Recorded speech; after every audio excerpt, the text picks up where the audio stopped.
Di beberapa mitologi dan kepercayaan yang ada di dunia, mereka tuh mengenal adanya konsep dunia bawah. Dunia bawah atau underworld bisa dibilang adalah tempat jiwa-jiwa manusia berada setelah kita semua meninggal. Nah, di beberapa kepercayaan atau mitologi itu gambarin dunia bawah sebagai tempat yang penuh siksaan, tapi ada juga yang gambarin dunia bawah sebagai tempat yang biasa aja, gak ada hukuman dan gak ada imbalan. Biasanya dunia bawah itu dipimpin sama sesosok dewa atau entitas yang tugasnya buat ngawasin jiwa-jiwa yang udah meninggal supaya nggak kabur ke dunia atas atau dunia orang hidup. Di video kali ini kita akan bahas sosok penguasa dunia bawah dalam beberapa kepercayaan dan mitologi di dunia. Mulai dari mitologi Mesir sampai kepercayaan Shinto di Jepang. Dan kali ini kita nggak cuma bahas sosoknya aja, tapi juga konsep alam setelah kematian di mitologi itu. Karena mungkin alam kematian jarang banget dibahas, dan kalian mungkin cuma taunya alam kematian di agama kalian masing-masing. So, kalau penasaran, nonton videonya sampai habis.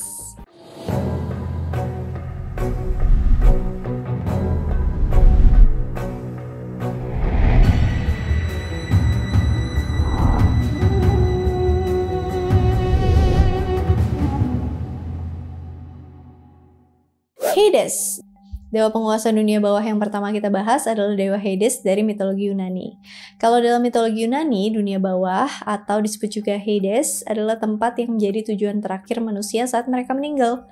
Di dunia bawah ini, manusia bakalan jalanin penghakiman dan di situ bakalan ditentuin apakah jiwa manusia ditempatkan di tempat yang baik, kayak di Padang Elysium, atau mungkin menderita di alam Tartarus yang mirip neraka di dalam kepercayaan lain.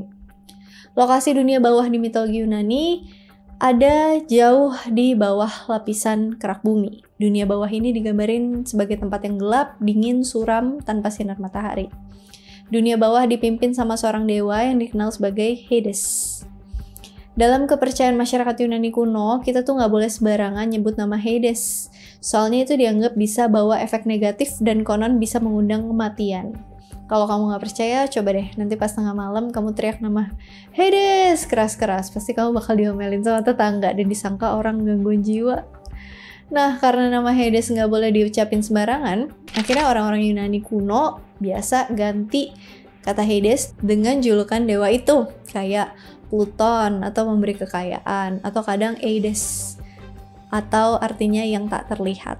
Nanti dijelasin kenapa dewa Hades punya julukan kayak gitu. Dewa Hades itu biasanya digambarin sebagai sosok pria dewasa, muram, emo. Dia punya janggut, pegang tongkat kerajaan bermata dua, dan pakai helm kegelapan. Helm kegelapan yang terbuat dari kulit binatang ini punya kemampuan magis dan bisa bikin Dewa Hades jadi nggak kelihatan. Makanya Dewa Hades punya julukan Aides yang tak terlihat. Dewa Hades ini punya anjing peliharaan yang dikenal dengan nama Cerberus. Cerberus digambarin sebagai anjing yang punya banyak kepala. Ada yang bilang kepalanya ada 3, ada juga yang bilang kalau kepalanya ada 50, bahkan 100. Nah, Cerberus nemenin Hades di dunia bawah, tugasnya sebagai penjaga pintu masuk ke underworld dan juga nyegah jiwa atau roh orang yang udah meninggal supaya jiwa-jiwa ini nggak kabur ke dunia atas atau dunia orang yang masih hidup. Posisi Dewa Hades sebagai penguasa dunia bawah sebenarnya nggak terjadi gitu aja sih. Sebelum Hades muncul, dunia bawah dan seluruh alam semesta itu dipimpin sama Titan Cronus, yang adalah ayah dari Dewa Hades dan juga Zeus. Titan Cronus ini mimpin alam semesta di zaman keemasan, terus kemudian dia digulingkan sama Zeus dan saudara-saudaranya, termasuk Hades. Peristiwa ini tercatat di Titanomachy. Setelah Kronos dikalahin, Dewa Zeus bersama dengan Hades dan Poseidon bagi tugas buat mimpin alam semesta. Zeus dapat tugas sebagai pemimpin langit dan jadi raja para dewa di Gunung Olympus. Poseidon dapat tugas pemimpin semua wilayah perairan kayak laut dan sebagainya. Sedangkan Hades dapat tugas pemimpin dan penguasa dunia bawah. Tugas Dewa Hades secara umum adalah buat ngatur dan jaga dunia bawah supaya tetap berjalan sesuai hukum dan tatanan yang berlaku. Tentu aja dia nggak sendirian di dunia bawah, ada beberapa dewa dan dewi yang juga ikut dalam menjalankan pemerintahan Dewa Hades di dunia bawah, kayak Persephone yang adalah dewi musim semi sekaligus pasangannya Hades, ada juga Thanatos, dewa kematian, dan juga ada Hecate, dewi sihir dan pembimbing manusia ke dunia bawah. Masih banyak lagi sih. Ada yang membimbing jiwa-jiwa juga masuk ke dalam underworld, Dewa Hermes. Sebenarnya kisah Dewa Hades udah pernah dibahas secara lengkap, bahkan sering. Dan kalau kalian penasaran video yang khusus dedikasiin untuk Hades, kalian bisa cek video aku yang sebelumnya. Dan di channel ini juga udah bahas kisah percintaan Hades dan Persephone yang aku personally suka banget. Kalian bisa nonton secara lengkap di video aku yang judulnya Kisah Cinta Raja Neraka. Mictlantecutli. Orang-orang Aztec yang dulu tinggal di wilayah selatan dan bagian tengah Meksiko punya kepercayaan yang unik soal kematian. Jadi menurut orang Aztec, pas kita meninggal, sebagian besar jiwa yang pernah hidup di bumi bakalan pergi ke dunia bawah atau yang dikenal dengan sebutan Mictlan. Kecuali kalau manusia itu mengalami kematian yang sangat kejam atau meninggal saat melahirkan atau meninggal gara-gara bencana alam, meninggal dalam peperangan, meninggal saat masih anak-anak, biasanya nggak pergi ke dunia bawah, tapi langsung menuju tempat yang mirip sama penggambaran surga. Jadi, kalau dalam kepercayaan Aztec, tempat jiwa manusia setelah kematian itu nggak ditentukan dari perbuatan baik atau buruk mereka selama hidup di bumi. Misalnya, ada seseorang yang sama hidupnya sering berbuat jahat, tapi di akhir hidupnya dia meninggal gara-gara tenggelam, maka bisa aja jiwanya bakalan pergi ke tempat yang lebih baik atau semacam surga. Sebaliknya, kalau ada seseorang yang semasa hidupnya berbuat baik, tapi dia kemudian meninggal dengan cara yang normal, maka setelah kematian, jiwa orang ini harus pergi ke dunia bawah atau Mictlan, dan melakukan perjalanan yang penuh dengan kesulitan dan tantangan selama 4 tahun buat melintasi 9 tingkatan Mictlan. Kalau mereka udah sampai di tingkatan yang paling bawah, atau biasa disebut Cikuna Mictlan, jiwa mereka akan bertemu dengan sosok yang disebut Mictlantecutli atau dewa kematian sekaligus penguasa dunia bawah dalam mitologi Aztec. Dalam bahasa Nahuatl, Mictlantecutli itu artinya penguasa Mictlan atau penguasa dunia orang mati. Jadi, karena dia ini penguasa dunia bawah atau dunia orang mati, maka sebagian besar jiwa yang udah meninggal di dunia bakalan bertemu dengan Mictlantecutli dan juga pasangannya, Mictecacihuatl atau dewi kematian. Kecuali orang-orang yang meninggal dengan cara tertentu yang tadi udah dijelasin. Mictlantecutli ini sendiri digambarin sebagai sosok dengan kepala tengkorak, seluruh tubuhnya cuma terdiri dari kerangka tulang, kadang berlumuran darah, punya hiasan kepala dengan bulu burung hantu, dan kadang pakai topi kerucut, punya mata bulat besar yang menakutkan. Sebagai penguasa dunia bawah dan dewa kematian, Mictlantecutli ini punya tugas ngawasin tiap jiwa yang masuk ke sana supaya mereka semua bisa melalui 9 tingkatan dunia bawah. Dia juga harus mastiin kalau dunia bawah ini berjalan sesuai dengan hukumnya dan gak boleh ada yang macam-macam di sana, termasuk para dewa. Bahkan dalam mitos penciptaan Aztec dituliskan kalau Mictlantecutli ini pernah menghalang-halangi Quetzalcoatl atau dewa angin dan kebijaksanaan waktu dia turun ke Mictlan buat ngambil sisa tulang dari ras penghuni bumi sebelumnya buat dijadiin bahan penciptaan manusia. Di situ Mictlantecutli kasih Quetzalcoatl sebuah syarat. Kalau Quetzalcoatl bisa keliling wilayah Mictlan sebanyak 4 kali sambil niup trompet dari cangkang kerang ajaib, maka dia bisa ngambil tulang itu. Tapi masalahnya cangkang kerang itu adalah cangkang kerang biasa yang nggak bisa ngeluarin suara. Jadi meskipun Quetzalcoatl niup cangkang itu sampai kiamat, tetap aja cangkang itu nggak akan bisa menghasilkan suara. Di cerita ini kita bisa lihat kalau Mictlantecutli dewa yang dikenal punya sifat yang licik. Meskipun pada akhirnya Quetzalcoatl berhasil ngelabuin Mictlantecutli dan ngambil tulang itu, tapi sebelum Quetzalcoatl pergi dari dunia bawah, dia kesandung dan jatuh gara-gara perangkap yang dibuat sama Mictlantecutli. Gara-gara hal itu, tulang-tulang yang dibawa Quetzalcoatl jatuh, hancur jadi beberapa bagian. Ada yang tinggi, ada yang pendek, ada yang gede, ada yang tipis. Makanya manusia yang tercipta di muka bumi ada yang tinggi, ada yang pendek, ada yang badannya besar, ada yang kurus. Tuh. Hell. Kalau dari tadi kita ngebahas dewa penguasa dunia bawah, kali ini penguasa dunia bawahnya itu Dewi, alias seorang perempuan yang dikenal sebagai Hel. Mungkin di antara kalian sering dengar kata Hell ya dalam bahasa Inggris, artinya neraka. Nah, kata Hell dalam bahasa Inggris konon berasal dari kata Hell. L-nya 1, yang dulunya dipakai buat nyebut nama alam dunia bawah, tempat orang-orang mati tinggal di dalam cerita mitologi Nordik. Lama-kelamaan, Hel nggak lagi dijadiin nama sebuah alam, tapi juga merujuk ke nama perempuan penguasa dunia bawah, Hel. Kalau dalam kisah mitologi Nordik modern, Hel ditulisin sebagai salah satu dari 3 anak dewa Loki, dengan hubungannya sama raksasa wanita yang bernama Angerboda. 2 anak Loki lainnya adalah satunya serigala Fenrir, satunya ular Jormungandr, atau Midgard Serpent, atau ular yang mengelilingi bumi. Hel biasanya digambarin dengan bentuk separuh tubuhnya masih hidup dan separuhnya lagi udah jadi mayat yang membusuk. Penggambaran ini tuh sebagai simbol dari dualitas kehidupan, hidup dan mati. Nah, awalnya Hel, Fenrir, Jormungand itu hidup di alam Jotunheim, salah satu dari 9 alam yang ada dalam konsep mitologi Nordik. Jotunheim itu digambarin sebagai alam yang dingin, tempat tinggal para Jotnar atau raksasa yang punya kekuatan hebat. Saat Hel dan 2 saudaranya lahir, para dewa yang tinggal di Asgard khawatir. Soalnya dulu sempat ada ramalan yang bilang kalau keturunan Loki bakal bawa malapetaka besar atau masalah besar bagi para dewa. Buat mengatasi hal ini, Odin, pemimpin para dewa di Asgard, kemudian nyulik dan bawa ketiga anak Loki dari tempat tinggalnya di Jotunheim menuju ke tempat tinggal Odin di Asgard. Di situ Odin misahin mereka dan masing-masing ditempatin di alam yang berbeda. Jormungand dilempar ke lautan yang mengelilingi Midgard atau dunia tempat tinggal manusia. Fenrir dipenjara di Asgard dan diikat dengan rantai yang punya kekuatan khusus. Hel dikirim ke dunia bawah, yaitu Niflheim, dan diberikan kekuasaan atas alam orang mati yang disebut Helheim.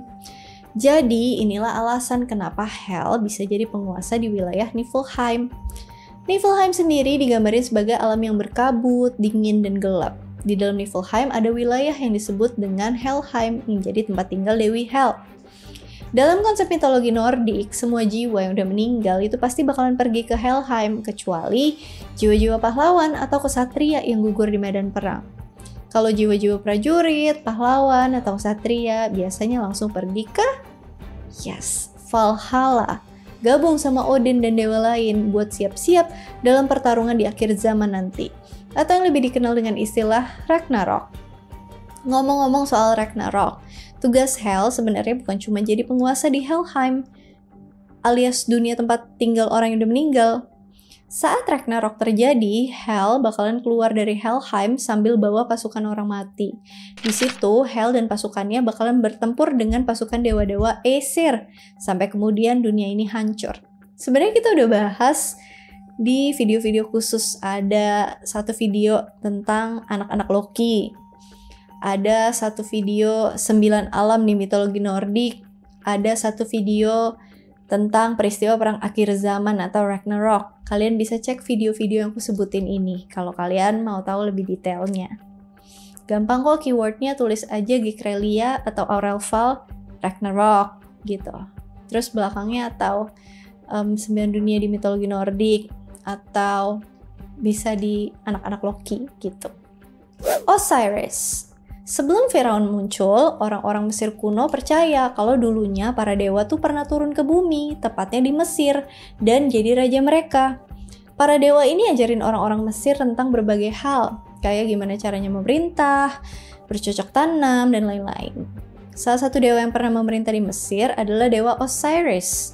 Dewa Osiris mewarisi kerajaan Mesir dari ayahnya, Geb, yang dikenal sebagai dewa bumi dalam mitologi Mesir. Waktu Osiris jadi raja di Mesir, dia banyak ngajarin masyarakat Mesir tentang pertanian, hukum, seni, ritual agama, dan budaya.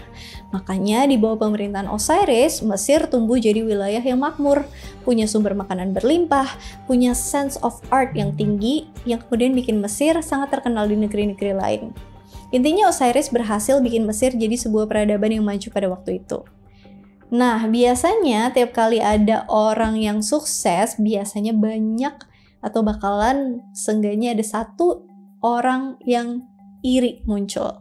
Dalam kasus Osiris, orang yang iri adalah saudaranya sendiri, Dewa Seth, yang dikenal sebagai Dewa Langit, Badai, Gurun, Kekacauan, dan Ketidakteraturan. Intinya hal-hal negatif biasanya diasosiasikan dengan dewa ini. Karena Dewa Seth iri sama keberhasilan Osiris, dia mutusin buat bunuh dan mutilasi tubuh Osiris. Kemudian jasadnya disembunyiin. Tapi singkat cerita, tubuh Osiris ditemuin sama saudari sekaligus istrinya, Dewi Isis. Dengan kekuatannya, Dewi Isis menghidupkan kembali Osiris. Meskipun Osiris sudah hidup kembali, ada satu bagian tubuh Osiris yang gak lengkap. Bagian tubuh yang tidak lengkap adalah alat reproduksinya. Gara-gara hal itu, Osiris dianggap gak bisa lagi memerintah di alam manusia, dan akhirnya dia pergi ke dunia bawah dan jadi penguasa Duat atau alam kematian. Orang Mesir kuno itu percaya kalau setelah mereka meninggal, jiwa mereka bakal pergi ke alam bawah atau Duat. Duat sendiri digambarin sebagai tempat yang misterius, penuh dengan gua gelap, ada danau api, sungai, dan gerbang yang dijaga sama monster dan dewa-dewa. Jiwa manusia harus melalui rintangan di alam ini sebelum akhirnya mereka sampai di ruang penghakiman yang disebut Balai Ma'at. Di Balai Ma'at inilah Osiris tinggal dan jadi hakim. Setiap jiwa yang berhasil sampai di Balai Ma'at kemudian ditimbang jantungnya. Kalau jantung orang itu lebih ringan atau sama beratnya dengan bulu Ma'at, maka orang itu dianggap sebagai orang yang udah menjalani hidup dengan benar di dunia. Karena di dunia mereka udah berbuat baik, maka mereka bisa pergi ke alam Aru, atau bisa dibilang surganya orang Mesir. Kalau jantung mereka lebih berat dari bulu Ma'at, orang itu dianggap udah melakukan hal-hal jahat selama di dunia. Akibatnya jantung orang jahat ini bakalan dimakan sama Dewi Amit, dan jiwa orang tersebut bakalan musnah. Keputusan tentang apakah jiwa orang ini masuk surga atau dimakan sama Dewi Amit itu ada di tangan Osiris. Jadi semuanya balik lagi ke Osiris. Makanya Osiris adalah salah satu dewa paling penting dan ditakuti masyarakat Mesir kuno. Selain itu, konon semua Firaun yang pernah jadi raja di Mesir kalau mereka meninggal bakalan gabung sama Osiris dan jadi penguasa lagi di alam baka atau akhirat. Yanwang, dewa dunia bawah selanjutnya yang kita bahas adalah dewa yang ada di mitologi Tiongkok yang fungsi dan perannya mirip-mirip sama Osiris yang barusan kita bahas. Dewa yang satu ini dikenal dengan sebutan Yanwang atau bisa juga Yanwowang. Dewa Yanwang ini sosok yang dipercaya sebagai hakim agung dan juga penguasa Diyu atau dunia bawah dalam mitologi Tiongkok. Dia digambarin sebagai sosok laki-laki tinggi besar, wajahnya merah dan nakutin, matanya melotot, pakai pakaian pejabat di masa Tiongkok kuno, dan pakai topi dengan simbol Wang, artinya raja. Yan Wang biasanya selalu ditemenin sama seorang asisten yang sering bawa kuas dan buku besar, yang isinya adalah tanggal kematian setiap jiwa yang hidup di bumi. Yan Wang dipercaya tinggal di Youdu, yang merupakan ibu kota dari Diyu, atau dunia bawah. Youdu ini penggambarannya sama dengan bentuk kota Tiongkok pada umumnya. Paling yang bikin beda, suasana kotanya. Youdu digambarin sebagai kota yang selalu diselimuti kegelapan. Orang-orang Tiongkok yang menganut Taoisme dan Buddhisme percaya kalau saat mereka meninggal, mereka bakalan pergi ke dunia bawah yang letaknya ada di bawah bumi. Di alam bawah inilah mereka menjalani penghakiman atas perbuatan yang udah mereka lakukan di muka bumi. Saat ada seorang yang meninggal, Dewa Yanwang bakal mengirim dua makhluk bawahannya yang punya wajah kuda dan kepala sapi buat jemput jiwa yang baru meninggal ini. Jiwa ini kemudian dibawa ke hadapan Yanwang, terus mereka harus menjalani 10 pengadilan neraka yang masing-masing dipimpin sama seorang raja neraka. Dalam beberapa sumber dikatakan kalau Yanwang sendiri adalah raja pengadilan kelima, tapi ada juga yang bilang kalau Yanwang adalah pemimpin dari 10 raja neraka. Di 10 pengadilan neraka inilah para jiwa akan diadili dan dihukum sesuai dengan apa yang mereka lakukan di bumi. Contohnya kalau ada orang yang semasa hidupnya sering korupsi, mereka bakal disiksa dengan cara yang unik. Kayak lidahnya ditusuk, direbus dalam kuali, direbus pakai minyak mendidih, kepalanya dipukul sampai pecah, dan masih banyak lagi. Setiap jiwa yang meninggal, mau nggak mau, itu harus melalui ke-10 pengadilan neraka ini. Nah, kalau misalnya mereka udah sampai di pengadilan ke-10, Dewa Yanwang bakal mutusin apakah jiwa ini akan bereinkarnasi kembali ke tempat yang baik atau ke tempat yang buruk. Tapi sebelum mereka bereinkarnasi, jiwa-jiwa ini bakalan ngedapetin balasan atas perbuatan mereka di alam bawah ini. Orang yang seumur hidupnya ngelakuin kebaikan, maka Dewa Yanwang bakalan ngasih orang ini kesenangan yang sifatnya sementara. Begitu juga orang yang seumur hidupnya banyak ngelakuin kejahatan, maka Dewa Yanwang akan hukum orang itu yang sifatnya juga sementara.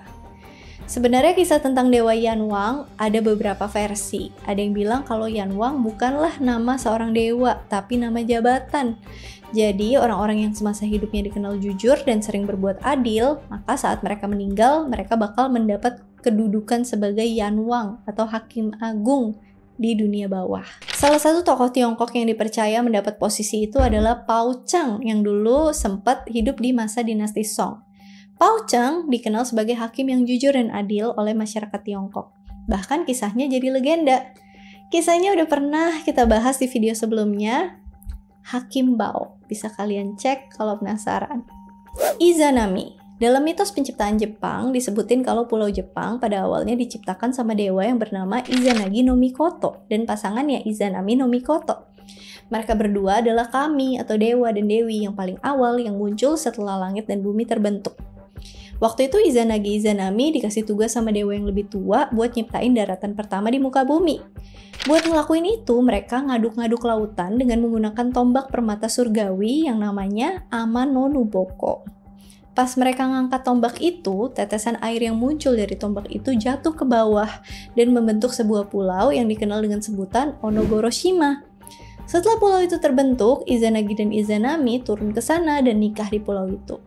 Dari hubungan mereka berdua, kemudian muncullah berbagai macam makhluk dan daratan lain yang akhirnya membentuk pulau Jepang kayak sekarang. Masalah kemudian muncul saat Izanami ngelahirin Kagutsuchi yang dikenal sebagai kami atau dewa api. Saat melahirkan Kagutsuchi, badan Izanami terbakar dan bikin dia sekarat terus meninggal. Setelah dia meninggal, jiwa Izanami pergi ke dunia bawah otomatis atau tanah kegelapan yang disebut Yomi no Kuni. Terus, dari sisa tubuh Izanami yang terbakar, muncullah dewa-dewi yang lain, kayak dewa air dan tanah liat. Peristiwa meninggalnya Izanami tentu aja bikin Izanagi marah, dan akhirnya dia balik membunuh Kagutsuchi. Setelah balas dendam, Izanagi mutusin buat turun ke dunia bawah dengan tujuan bawa istrinya balik lagi ke dunia atas. Singkat cerita, Izanagi berhasil nemuin Izanami, tapi dia nggak bisa melihat Izanami secara jelas karena keadaan dunia bawah yang emang gelap. Izanami juga bilang kalau dia nggak sengaja makan buah terlarang dari dunia bawah, dan akhirnya dia dihukum dan dirinya terikat di Yomi atau dunia bawah. Pas Izanagi pengen ngeliat Izanami dengan jelas, dia kemudian nyalain api dan disitulah Izanagi ngeliat pemandangan yang mengerikan. Ternyata tubuh Izanami, wanita yang dia cintai, udah membusuk dan dipenuhi belatung. Izanagi kaget dan dia kabur dari situ. Izanami marah, kemudian ngutus para Shikome atau makhluk penghuni dunia bawah buat ngejar Izanagi. Pada akhirnya Izanagi berhasil kabur, dan saat Izanagi sampai di pintu gerbang dunia bawah, dia nutup gerbang itu dengan batu besar dan ngurung Izanami di dunia bawah. Gara-gara kejadian itu, Izanami bersumpah bakal bunuh 1000 orang tiap hari di dunia atas. Sumpah itu dibales sama Izanagi bahwa dia juga bersumpah bakalan menciptakan 1500 kelahiran setiap hari. Jadi tiap ada 1000 orang yang mati, ada 1500 orang lagi yang bakalan lahir. Dan inilah alasan kenapa Izanami kemudian dikenal sebagai penciptaan, dewi kematian, dan penguasa dunia bawah atau Yomi dalam mitologi Jepang. Dunia bawah sendiri kalau dalam kepercayaan Shinto adalah tempat tujuan akhir jiwa-jiwa manusia setelah mereka meninggal. Gak peduli apakah kamu berbuat baik atau jahat semasa hidup, semua jiwa bakalan pergi ke Yomi atau tanah kegelapan. Di sini jiwa-jiwa itu cuman sekedar eksis doang, gak ada hukuman dan gak ada ganjaran atas perbuatan jiwa tersebut semasa hidup. Murni hanya kehampaan. Yomi digambarin sebagai tempat yang gelap, gak ada kehidupan. Ya karena memang dunia orang mati dan penuh dengan makhluk-makhluk menyeramkan. Dan disinilah Izanami berkuasa. Oke, segitu dulu tentang Underworld God atau penguasa-penguasa dunia bawah, penguasa dunia orang mati di mitologi-mitologi yang udah aku sebutin sebelumnya. Ada mitologi Yunani, mitologi Nordik, mitologi Mesir, mitologi Cina, mitologi Aztec, dan juga terakhir mitologi Jepang. Kalau misalnya ada yang mau nambahin, ada yang mau request, ada yang mau diskusi, ada yang mau komen aja di kolom komentar. And as always, thank you so much for watching. I hope you guys like it and I'll see you again on my next video. Bye! Yodo digambarin sebagai kota yang selalu diselip. Dan saat Izanagi